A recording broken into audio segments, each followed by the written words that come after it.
नमस्कार मित्रों, जैसा कि ये आज के हम अपने अगले वीडियो में लेकर प्रस्तुत हुए हैं इंटरमीडिएट यानी कक्षा 12 के विद्यार्थियों के लिए, कला एवं विज्ञान वर्ग के दोनों विद्यार्थियों के लिए हिंदी में संस्कृत खंड काव्य से संकलित सुभाषित रत्नानि नामक अध्याय में सभी श्लोकों का हिंदी अनुवाद देखेंगे। तो चलिए मित्रों, हम देर ना करते हुए अध्याय को शुरू करते हैं। इसमें देखिए, पहला श्लोक है कि भाषा सुमुख्या मधुरा दिव्या गीमाण भारती तस्या ही मधुरम काव्यम तस्मादपि सुभाषितम। तो मित्रों देखिए, पहले हम शब्दार्थ देखते हैं।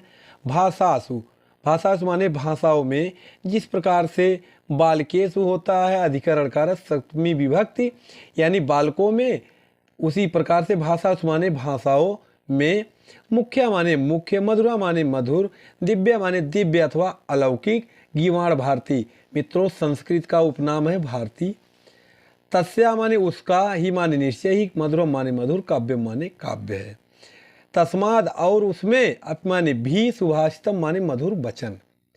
तो मित्रों इसका विस्तृत अर्थ होगा, भाषाओं में मुख्य, मधुर, दिव्य अथवा अलौकिक भाषा संस्कृत भाषा है और उसका काव्य मधुर है, तस्माद अब सुभाषितम और उसमें भी मधुर वचन होते हैं। फिर से देखते हैं, भाषाओं में मुख्य, मधुर, दिव्य अथवा अलौकिक भाषा संस्कृत भाषा है और उसका काव्य मधुर होता है तथा उसमें का मतलब काव्यों में मधुर वचन होते हैं। फिर मित्रों अगला श्लोक देखते हैं, सुखार्थिना कुतो विद्या कुतो विद्यार्थिना सुखम सुखार्थी वा त्यजेत विद्याम विद्यार्थी वा त्यजेत सुखम। सुखार्थिना माने सुख चाहने वाले को, कुतो माने कहाँ, विद्या माने विद्या अर्थात ज्ञान, कुतो माने कहाँ, विद्यार्थिना माने विद्यार्थी को, सुखम माने सुख। सुखार्थी वा त्यजेत, सुखार्थी माने सुख चाहने वाले को, वा माने या तो, त्यजेत माने त्याग देना चाहिए, विद्या माने विद्या को, विद्यार्थी माने विद्यार्थी को या विद्या चाहने वाले को, वा माने अथवा, त्यजेत माने त्याग देना चाहिए, सुखम माने सुख को। मित्रों इसका विस्तृत अर्थ होगा कि सुख चाहने वाले को विद्या कहाँ और विद्यार्थी को सुख कहाँ। सुख चाहने वाले को विद्या का त्याग कर देना चाहिए अथवा विद्यार्थी को सुख का त्याग कर देना चाहिए। फिर से देखते हैं इसका अर्थ, सुख चाहने वाले को विद्या कहाँ और विद्यार्थी को सुख कहाँ। सुख चाहने वाले को विद्या का त्याग कर देना चाहिए अथवा विद्यार्थी को सुख का त्याग कर देना चाहिए। फिर मित्रों अगला श्लोक देखते हैं, जल बिंदु निपातेन क्रमशः पूर्यते घटाः सा हेतु सर्व विद्यानां धर्मस्य च धनस्य च। जल मतलब जल, बिंदु माने बूंद, निपातेन माने गिरने से, क्रमशः माने क्रम से अर्थात लगातार, पूर्यते माने भर जाता है, घटा माने घड़ा, सह हेतु ठीक उसी प्रकार से, सर्व विद्या नाम माने सभी विद्याओं की, धर्मस्य धर्म की, चा धनस्य चा माने और। मित्रों देखिए, चा जिस शब्द के बाद लगता है उसका अर्थ उसी शब्द से पहले लिया जाता है, धनस्य माने धन की।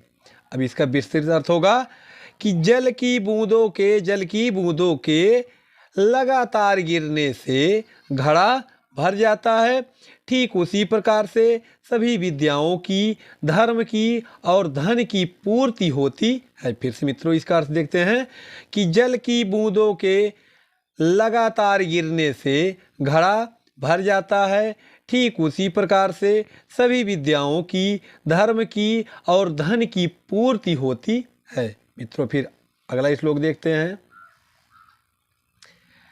काव्य शास्त्र विनोदेन कालो गच्छेत धीमताम व्यसनेन चा मूर्खाणाम निद्रया कलहेन वा।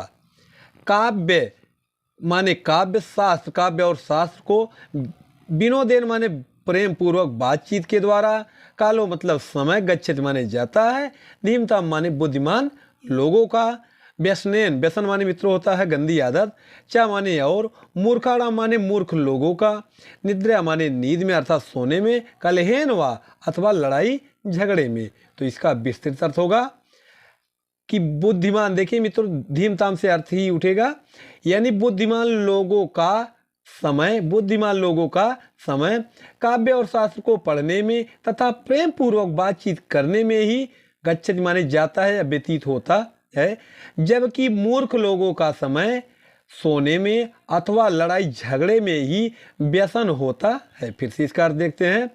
बुद्धिमान लोगों का समय काव्य और शास्त्र को पढ़ने में व्यतीत होता है और मूर्ख लोगों का समय सोने में अथवा लड़ाई झगड़े में ही व्यसन होता है। फिर मित्रों अगला श्लोक देखते हैं। ना चौरहार्यम ना राजहार्यम ना भ्रातृभाज्यम ना च भारकारी व्यय कीर्ते वर्धत एवं नित्यम विद्या धनम सर्वधनम प्रधानम। ना मतलब नहीं, चौर माने चोर, हार्यम माने हरण करना होता मित्रों, लेकिन यह चोर के साथ होगा चुराना। ना राजहार्यम ना चा राजहार्यम, राज माने राजा, हार्यम माने हरण करना, राजा के साथ होगा छीनना।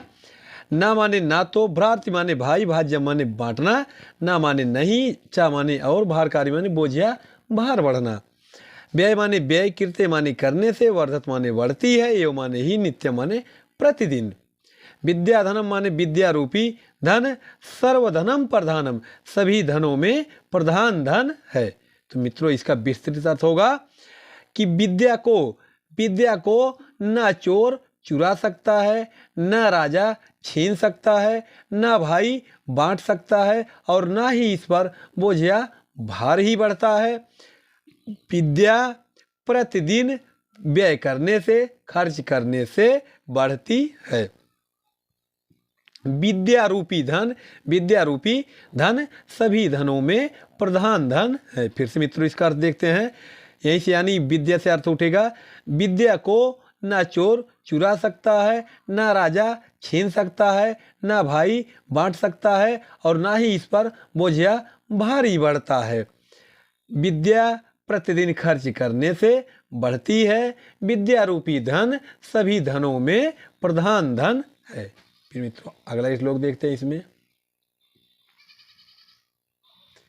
अगला श्लोक देखिए है, परोक्षे कार्यहंतारम प्रत्यक्षे प्रियवादिनम वर्जेत तादृशम मित्रम विस्कुंभम पयोमुखम।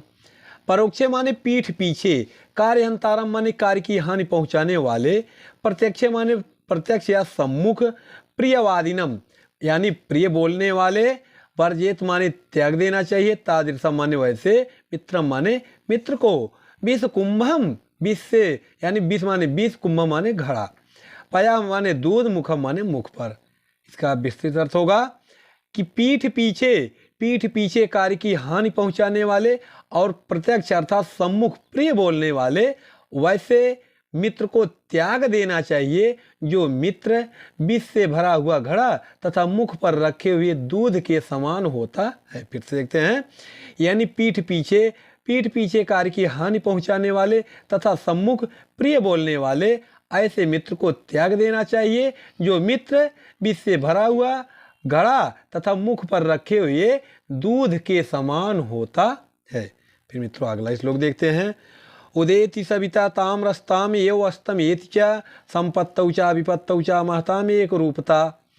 उदेति माने उदय होते समय या उदय होने पर, सविता माने सुबह, ताम्रस्ताम लाल रंग का, एव अस्तमेति च और अस्त होते समय, संपत्तौ माने संपत्ति के समय, च विपत्तौ और विपत्ति के समय, महताम एक रूपता, महताम माने महान लोग, एक रूपता माने एक रूप रहते हैं। तो इसका मित्रों अर्थ होगा, विस्तृत अर्थ होगा कि सूर्य उगते समय और अस्त होते समय लाल रंग का होता है। यानी सूर्य उगते समय और अस्त होते समय लाल रंग का होता है।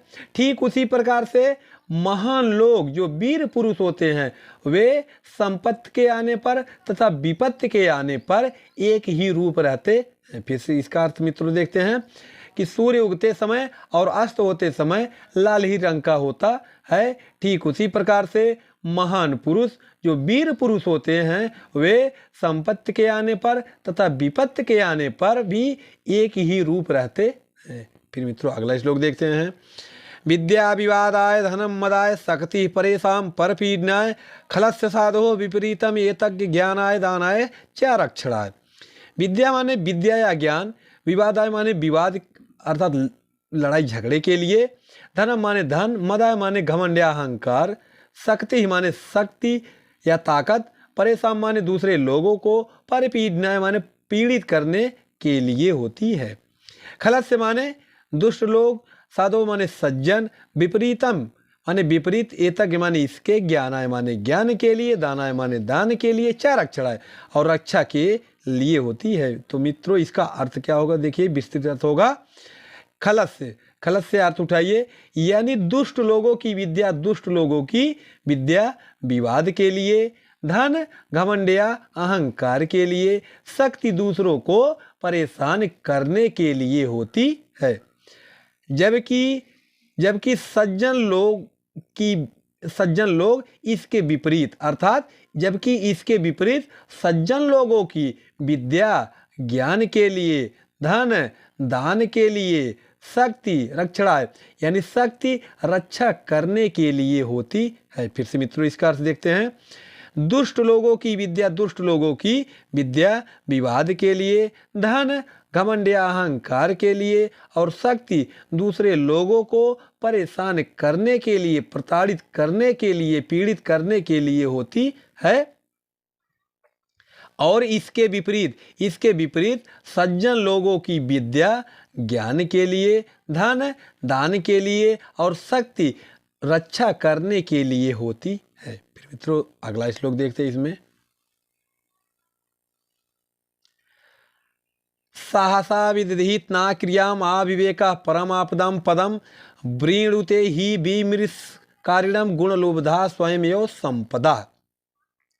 सहसा माने अचानक, विदित माने करना चाहिए, ना माने नहीं, क्रिया माने क्रियाओं को, अविवेका बिना सोचे समझे किया गया कार्य, परम माने परम, आपदा माने आपत्तियों का, पदम माने पद या घर होता है। व्रीणुते माने वर्ण करती है, ही माने निश्चय ही, विमृष्कारिणम माने सोच विचार कर कार्य करने वाले लोगों की, गुणलोभधा गुणों की लोभी, स्वयं माने स्वयं, एव माने ही, संपदा माने लक्ष्मी। इसका विस्तृत अर्थ होगा मित्रों, अचानक किसी काम को नहीं करना चाहिए, क्योंकि बिना सोचे समझे किया गया कार्य परम आपत्तियों का पद या घर होता है। और निश्चय ही सोच विचार कर कार्य करने वाले लोगों की गुणों की लोभी स्वयं लक्ष्मी वर्ण करती है। फिर से मित्रों इसका अर्थ देखते हैं, अचानक किसी काम को नहीं करना चाहिए, क्योंकि बिना सोचे समझे किया गया कार्य परम आपत्तियों का पद या घर होता है। निश्चय ही सोच विचार कर कार्य करने वाले लोगों की गुणों की लोभी स्वयं लक्ष्मी वर्ण करती है। फिर मित्रों अगला श्लोक देखते हैं, वज्रादपि कठोराणि मृदून कुसुमादपि लोकोत्राणाम चेतांसि कोनो विज्ञातुम अर्हति। वज्राद माने वज्र से, अपि माने भी, कठोराणि माने कठोर, मृदून माने कोमल, कुसुम माने फूल, माने भी, लोकोत्राणाम माने जो लोक में अर्थात संसार में ऊपर जाने वाले लोग होते हैं अर्थात महात्मा लोग, चेतांसी माने मन को माने कौन, नु माने नहीं, विज्ञातुम अर्हति जानता है अर्थात सभी लोग जानते हैं। तो मित्रों इसका विस्तृत अर्थ होगा, वज्र से भी कठोर, फूल से भी कोमल, महात्मा लोगों के मनों को कौन नहीं जानता है। फिर से इसका अर्थ देखते हैं, वज्र से भी कठोर, फूल से भी कोमल, महात्मा लोगों के मन को कौन, यानी महात्मा लोगों के मनों को या मन को कौन नहीं जानता है। फिर मित्रों अगला श्लोक इसमें देखते हैं, प्रीणाति यः सुचरितैः पितरं स पुत्रो यद भर्तुर्यो हितमिच्छत् तत्कलत्रं तन्मित्रम् आपद सुखे च संक्रियं यद एतत्त्रयं जगति पुण्य कीर्तो लभन्ते। प्रीणाति माने होता है प्रसन्न करना या खुश करना, यह माने जो, सुचरितई माने सुंदर चरित्रों के द्वारा, पितरम माने माता पिता को, सा माने वह, पुत्रो माने पुत्र, यद माने जो, भर्तुरेव पति, हितम इच्छति माने हित की इच्छा चाहने वाली या चाहती हो, तत् माने वैसी, कलत्रम माने पत्नी, तन मित्रम आपदि, तत् माने ऐसा, मित्र माने मित्र, आपदि माने आपत्ति के समय, च सुखे और सुख के समय समक्रिया माने समान क्रिया करे अर्थात व्यवहार करे, यद माने वैसा। एतत् माने एत्रयम माने तीनों, जगत माने संसार में, पुण्य कीर्तो माने पुण्य करने वाले लोगों को अर्थात पुण्यशाली लोगों को, लभंते माने प्राप्त होते हैं। मित्रों इसका विस्तृत अर्थ देखते हैं। ऐसा पुत्र अर्थात वह पुत्र हो, वह पुत्र जो अपने सुंदर चरित्रों के द्वारा माता पिता को प्रसन्न करता है अर्थात खुश करता है। यानी वह पुत्र जो अपने सुंदर चरित्रों के द्वारा माता पिता को खुश करता है या प्रसन्न करता है, और वैसी पत्नी हो जो अपने पति के हित की इच्छा चाहे, और ऐसा मित्र हो, ऐसा मित्र जो दुख और सुख में समान व्यवहार करे। ये तीनों संसार में पुण्यशाली लोगों को ही प्राप्त होते हैं। फिर से मित्रों इसका अर्थ देखते हैं। यानी वह पुत्र जो अपने सुंदर चरित्रों के द्वारा माता पिता को प्रसन्न करता है, और ऐसी पत्नी हो जो अपने पति के हित की इच्छा चाहे, ऐसा मित्र हो जो दुख और सुख में समान व्यवहार करे। ये तीनों संसार में पुण्यशाली लोगों को ही प्राप्त होते हैं। तो मित्रों फिर इसमें अगला श्लोक देखते हैं। अगला श्लोक है, कामान दुग्धे विप्रकर्षत आलक्ष्मी कीर्तिसूते दुष्कृतम या हिनस्ति शुद्धाम शांताम मात्रम मंगलानाम धेनुम धीरा सुनृताम वाचम आहु। कामान माने कामनाओं का, दुग्धे माने दोहन करती है, विप्रकर्षत आलक्ष्मी, विप्रकर्षत माने दूर करना, आलक्ष्मी माने दरिद्रता को, कीर्ति माने कीर्ति या यश को, सूते माने उत्पन्न करती है, दुष्कृतम माने दुर्गुणों को, या माने जो हिनस्ति माने नष्ट करती है, शुद्धाम माने शुद्ध, शांताम माने शांत, मात्रम माने माता है, मंगलानाम माने मंगलों की, धेनु माने गाय, धीरा माने धैर्यशाली लोगों के, सुनिरताम माने सुंदर अर्थात सत्ययुक्त, वाचम माने वाणी को, आहु माने कहा है। तो मित्रों इसका अर्थ देखते हैं, नीचे से अर्थ देखते हैं। धैर्यशाली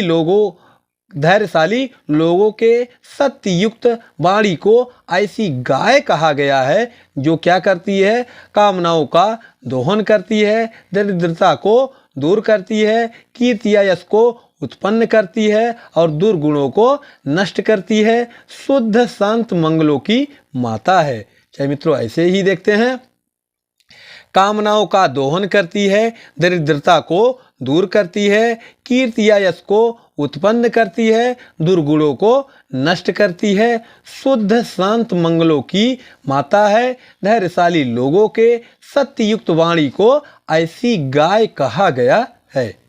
मित्रों अगला श्लोक देखते हैं। इसमें व्यतिष्यत पदार्थंत्र कोऽपि हेतु ना खलु बहिरूपधीन प्रीतिया संश्रयन्ते विकसति पतंगस्य उदय पुंडरीकम द्रवति च हिमरश्मि उद्गते चंद्र कांतः। व्यतिष्यत माने मित्रों होता है मिलाना, पदार्थ अंतरा, पदार्थ माने पदार्थों को, अंतरा माने आपस में, को अपि माने कोई भी, हेतु माने कारण है, ना माने ना नहीं, खलु माने निश्चय ही, बहिरूप अधीन माने बाह्य कारणों पर, प्रीतिया माने प्रेम, संश्रयन्ते माने आश्रित होना, विकसति माने खिलना या निकलना, ही माने निश्चय ही, पतंगस्य उदय, पतंगस्य माने सूर्य के, उदय माने उदय होने पर, पुंडरीकम माने कमल, द्रवति माने पिघलती है, पिघलना, चा माने और, हिमरश्मि उद्गते, हिम माने होता चंद्रमा, रश्मि माने किरण, उद्गते माने उदय होने पर, चंद्रकांता माने चंद्रकांत नामक मणि। तो मित्रों इसका विस्तृत अर्थ होगा, पदार्थों को आपस में मिलाने का कोई कारण अवश्य है, और निश्चय ही बाह्य कारणों पर प्रेम आश्रित नहीं होता है, क्योंकि सूर्य के उदय होने पर कमल खिलता है अर्थात कमल निकलता है या खिलता है, और चंद्रमा के निकलने पर या उदय होने पर चंद्रकांत नामक मणि निकलती है। फिर से मित्रों इसका अर्थ देखते हैं कि पदार्थों को आपस में मिलाने का कोई कारण अवश्य है, बाह्य कारणों पर, निश्चय ही बाह्य कारणों पर प्रेम आश्रित नहीं होता है, क्योंकि सूर्य के उदय होने पर कमल खिलता है और चंद्रमा के निकलने पर, चंद्रमा के उदय होने पर चंद्रकांत नामक मणि निकलती है या पिघलती है।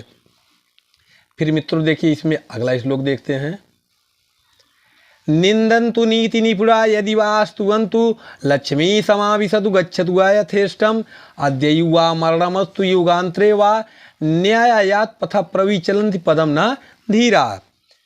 मित्रों इसमें देखिए जितने भी श्लोक परीक्षा की दृष्टि से सभी श्लोक बहुत ही महत्वपूर्ण है, क्योंकि प्रत्येक वर्ष सभी श्लोकों में से कोई ना कोई श्लोक जरूर आता है, इसलिए आप लोग सभी श्लोकों को गहराई से पढ़िएगा। तो इसमें देखिए अगला श्लोक है, यानी निंदन्तु माने निंदा करना, नीति निपुणा माने नीति में निपुण लोगों की, यदि माने यदि वा अथवा अस्तुवंत माने वंदना करना, लक्ष्मी माने धन, समाविशतु माने आए, गच्छतु माने चला जाए, वा माने अथवा, यथेष्टम माने अपनी इच्छा अनुसार, अद्ययु अद्य धन एवं मित्रों वृद्ध स्वर संधि है, वा माने अथवा, मरणमस्तु मृत्यु हो, युगांतरे वा अथवा कई युगों के बाद, न्यायात माने न्याय के, पथ माने पथ या रास्ते से, प्रविचलन्ति माने विचलित ना होना, पदम माने पैर, ना माने नहीं, धीरा माने धैर्यशाली लोग।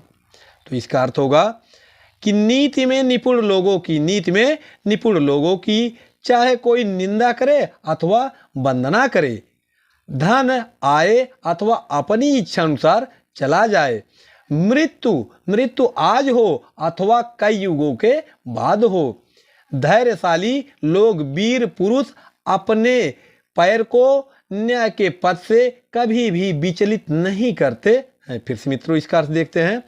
नीति में निपुण लोगों की चाहे कोई निंदा करे अथवा वंदना करे, धन आए अथवा अपनी इच्छा अनुसार चला जाए, मृत्यु आज हो अथवा कई युगों के बाद हो, लेकिन जो वीर पुरुष होते हैं, जो धैर्यशाली लोग होते हैं, वे न्याय के पथ से अपने पैर को कभी भी विचलित नहीं करते हैं।